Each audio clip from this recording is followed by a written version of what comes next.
Hi everyone, and welcome to a brand new episode. My name is Marcus and I'll be your host. In today's episode, we're going to take a look at Intel, ticker symbol INTC. If you're new to this channel, welcome. What we do here is that we study and analyze stocks. We go through the fundamentals and the technical aspect of a stock. We also talk about finance and investing. And if you've been here before, thank you so much for coming back, guys. I truly hope you will enjoy this episode, and please give me a thumbs up, comment, subscribe, and let me know what you think in the comment section below. All right, thank you. Now let's get started.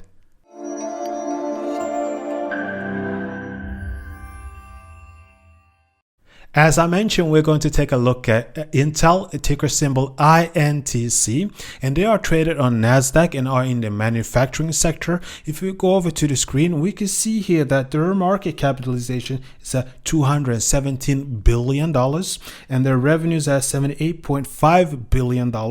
Their PE ratio is at 10. Guys, normally I like companies with a PE ratio of 20 or below, so having a 10, I like it. Now, guys, when you see a stock with a high PE ratio, that basically tells you that their market expectation of that stock is high, and there's a good chance that you see capital gains on those stocks. But the overhanging risk is if the company doesn't meet those expectations, we will see the stock price fall. Same thing goes when you see a stock with a low PE ratio. That tells you that the market expectation of that stock is low, and therefore you might not see capital gains on those stocks. But having a PE ratio of 10, I like it. Now, the profit margin is at 26.9%.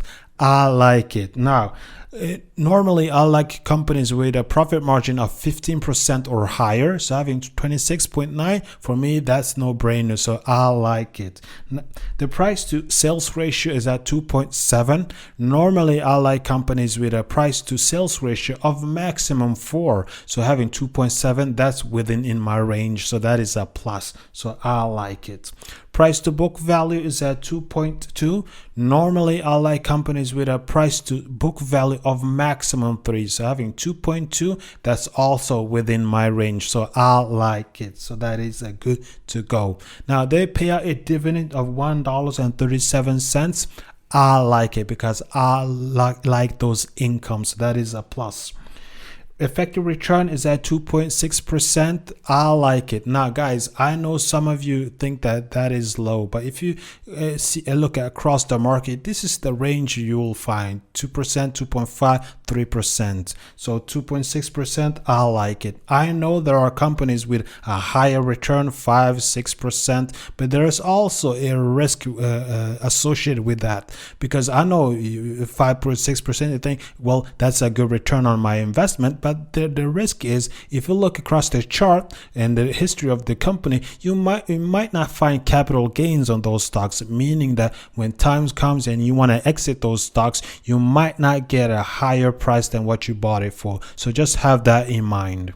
Now, a return on assets is at 25.6%. I like it. Basically, return on equity tells you about the company's ability to create return on their equity. If you have stocks that doesn't pay out any dividends, you want to make sure you have a company with a positive return on equity, because you want a positive return on the capital you're about to invest in them. So 25.6, I like it. Return on assets is at 9%. I like it. The stock is currently traded at $53 per share. If we go over to the 50-day moving average, we can see that we are trading, the price is higher than the 50-day moving average, but it's below the 200-day moving average. So the signal tells me that there are uncertainty here. It's not a clear signal whether we'll see the stock price increase or if it will decrease. But if we take a quick glance on the chart, we can see that since April we reached the top and have since then moved within a negative trend channel. But we'll take a closer look at the technical aspect of a stock further down. But let's jump over to the income statement. And what we can see here on the income statement is that the total revenue in 2016 landed at $58.7 billion and grew to $77 billion in 2020. And we can see they have had a positive development, which is a plus. I like it. Gross profit went from $36.2 billion up to $43.6 billion, and the number have been growing steadily every year. I like it. Now, net income went from $10.3 billion up to $20.9 billion, and also a steady development, a bit of stagnation the last 3 years, but overall trend is positive, so I like it. Now let's jump over to the balance sheet, and what we are interested here is that the current assets versus the current liabilities, and we can see there's a huge difference between the current assets and the current liabilities. Basically, if the company were to convert the current assets to cash, they are able to pay off their current liabilities and still have capital left on the table, so that is a major plus. Now we are far from being able to pay off our total liabilities, which is a negative. But if we take a look at the total liabilities, we can see that we went from $47.1 billion up to $72.1 billion, and the numbers have been growing steadily every year. A huge jump between 2019 and 2020, and that is a negative. I would like to see the company start reducing their overall debt. Now, outstanding shares went from 4.7 billion shares down to 4.1, and we can see that the number have been lower and lower every year. I like it, so that is a plus. So basically what this means is that the company is doing buybacks. When it comes to the number of outstanding shares, there's a lot of investors that either skip this part or doesn't know about it, and some even call it the silent killer, because what happened is that when you see a company doing buybacks such as Intel, that means that your share of the company is growing. When you see a company issuing a lot of shares, that means that your shares are being diluted. Your share of the company is decreasing, and a lot of investors be looking at the balance sheet and be like, well, the company has a lot of assets and the total liabilities is not growing that much, which is great. But on the other hand, we can see that the company is issuing a lot of shares and the investors' share is being diluted, because that's a way for a company to bring in more capital without taking on more debt. So just be aware of that. So seeing that Intel's doing buybacks, I like it. So that is a plus. Now, let's jump over to the cash flow. And what we are interested here is that the operating cash flow versus the capital expenditure. And in 2020, operating cash flow landed at $35.4 billion and the capital expenditure at $14.3 billion. And that makes it a difference of $21 billion. And that is a plus. I like it. We can also see that the operating cash flow in 2016 was at $43.6 billion. Then we fell off, but since then grown again the last 4 years. So that is a plus. I like it. We can also see that the capital expenditure have grown from $9.6 billion up to $14.3 billion and have been growing steadily every year. They reduced the capital expenditure the last year, but overall trend is positive. I like it. I like it when they invest in the business. Now let's jump over to the key figures, and what we can see here is that the earnings per share went from $2 up to $5.15, and the numbers have been growing steadily every year. I like it. So that is a plus. Revenue per share went from $12.4 per share up to $18.9 per share, and also have had a positive development. I like it. So that is a plus. Equity per share went from $14 up to $19.9, and also we can see a positive development here. I like it. Now, dividend per share went from $1.04 up to $1.37, and also the numbers have been growing steadily every year. I like it. I like those recurring income, and I also want the income to grow every year. So this is a major plus. Dividend share we see went from a bit of fluctuation from 47%, 52, 26. I like this one. Basically, I want a company that pays out less than 60%, because I want some of that capital to remain in the business for acquisitions, investment, and just having making the company sustain uncertainty in the market. So that is a plus. Now, gross margin went from 61.7% down to 56%, and also we can see a bit of fluctuation, but for the last 3 years the number have been lower and lower, so that is a minus. And we also need to compare these numbers across the industry and see how is Intel doing when you compare with their competitors. But we can see that for the last 3 years the numbers have been falling, so that is a minus. That basically tells that the cost of goods sold have grown, is increasing, so that is a minus. The operating margin went from 22% up to 32.5%. Also the numbers have been growing steadily every year. We fell off the last year, but overall trend is positive. I like it.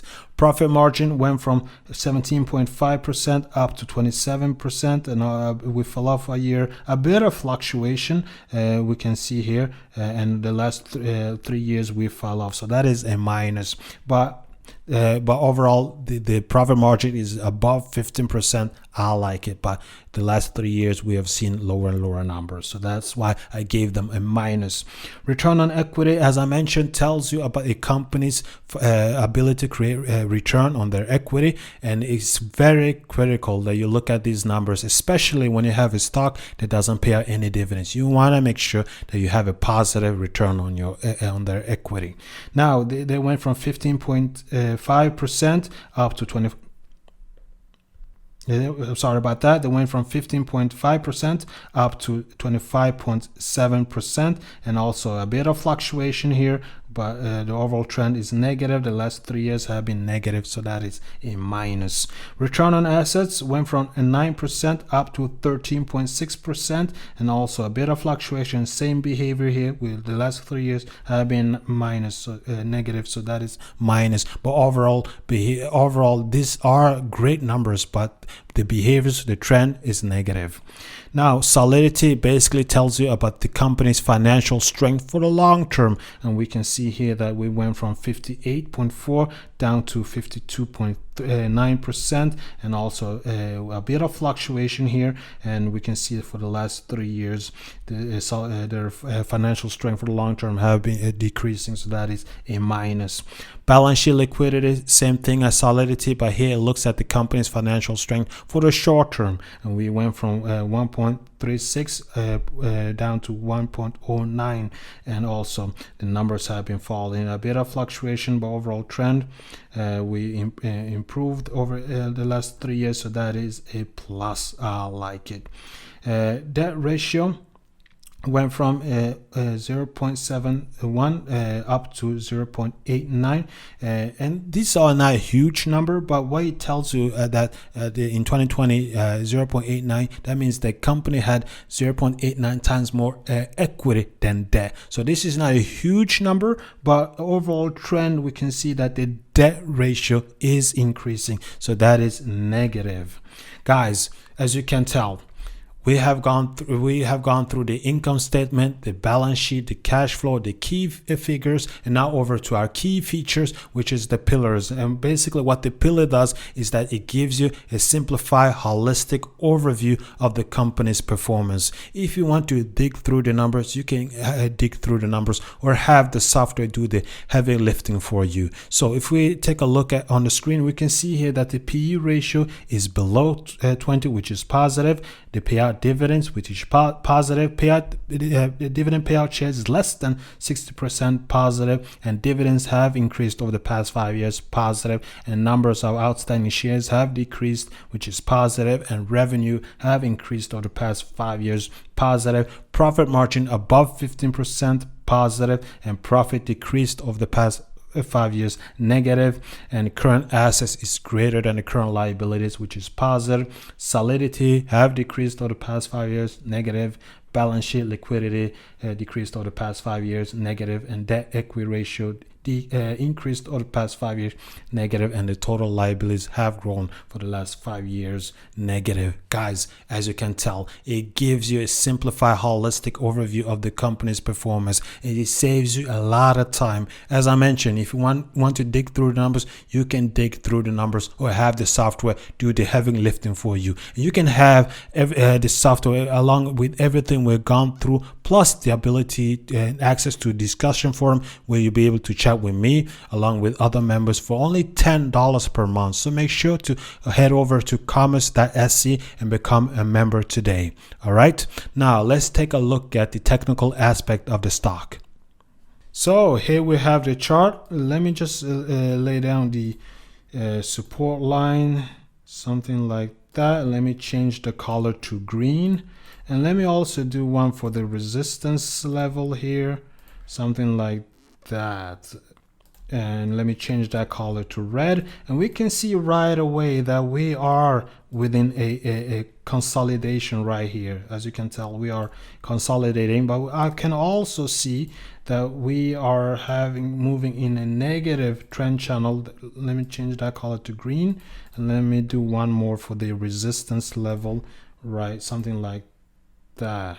And let me change the color to red, and we can see right away, let me remove this one here, right here, and we can see right away that we are within a negative trend channel, and we did a small breakout here, a false breakout, but also one right here, I made a bigger one. So we need to be very cautious here, because this could be a false breakout, and what we need to do is that we have to really watch this very carefully. We saw earlier that the price is above the 50-day moving average and but below the 200-day moving average, so there is uncertainty here. We don't know for sure based on those signals whether the price will increase or decrease. So what we need to do here is watch the price very carefully. If it touches the support, the resistance level, and becomes a support level, if the price breaks up and breaks above this resistance level here, then there's an opportunity to buy right here for a continuous increase. But on the other hand, we could also see this price move back down to the negative trend channel. And what I would do is just wait for the price to move closer to the support line, because we have key levels right here, here, and I know there are a lot of buyers waiting to enter these levels. So that's what I would do. Watch the stock very carefully, because I like the stock, I like the numbers, so that's what I would do. Just wait for the stock to move below, back to the channel towards the support line, and then buy down here, or wait for the stock to touch this resistance level that becomes a support line. And if the stock continues to break above here, then there's a buying opportunity. Otherwise, we could see that this right here, this area right here, is a descending triangle, so that we could see the price move back down here. But these levels is where I will be interested of buying the stock, and just hold the stock and earn dividend and capital gains. So that's how I would trade the stock. How would you trade the stock? Please let me know in the comment section below, and also what you thought of this episode. And please give me a thumbs up, comment, subscribe. And until next time, guys, take care. Bye bye.